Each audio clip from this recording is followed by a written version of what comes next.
শুধু দর্শক, রাজধানী ঢাকায় ফুটপাতে যেন তেন অবস্থায় ভাসমান মানুষরা এভাবেই পড়ে থাকে।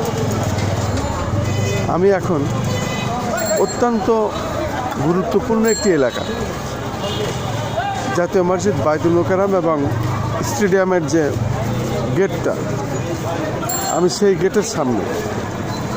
আমি দেখতে পাচ্ছি এই এলাকায় মানুষ চলাফেরা করছেন, টুকাইরা টুকাইদের কাজ করছেন, পরিশ্রমী ব্যক্তিরা তাদের পরিশ্রম করছেন।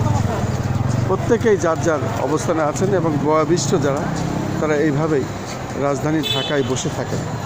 মূলত বয়সের ভারে যারা নুবজু, পারে না আয় রোজগার করতে, থাকে না কোনো ইনকাম, কিন্তু খেতে হবে, তারা জীবন জীবিকার সন্ধানে এভাবেই রাজধানী ঢাকায় সারা রাত্র জেগে, সারা দিন জেগে তারা তাদের কর্মকাণ্ড করেন। মানুষের কাছে দুটো পয়সা পেলে তাহলে তাদের খাবার জোটে, তা নাহলে তাদের পেটে অন্ন যায় না। ঠিক তেমনই একজন বয়স্ক মানুষ আমি দেখতে পাচ্ছি এভাবেই শুয়ে আছে, ঘুমোচ্ছে।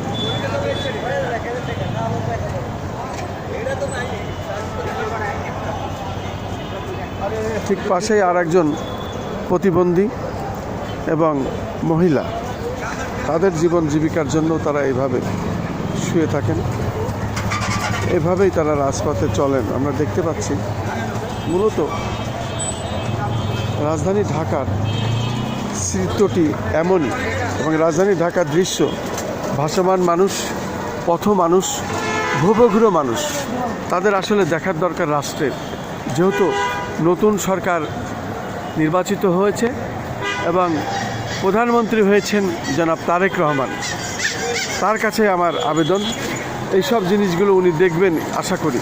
আগামীতে আমাদের দেশে বিশেষ করে যারা গরিব মানুষ, অসহায় মানুষ, ভাসমান মানুষ, এই ভাসমান মানুষদের রুজি রোজগার, মাথা গুঁজার ঠাঁই জনাব তারেক রহমান করবেন, এই প্রত্যাশায় আমি খন্দকার মাসুদুজ্জামান ধারাবাহিকভাবে আমি এই যাবৎকাল আমার কাজগুলো আমি করে যাই। তার মধ্যে বিশেষ করে পথশিশু, ভবঘুরে মানুষ, প্রতিবন্ধী, অসহায় মানুষদের আমি বেশি দেখিয়ে যাই।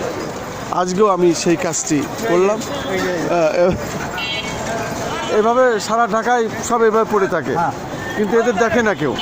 দেখার দায়িত্ব তো রাষ্ট্রের।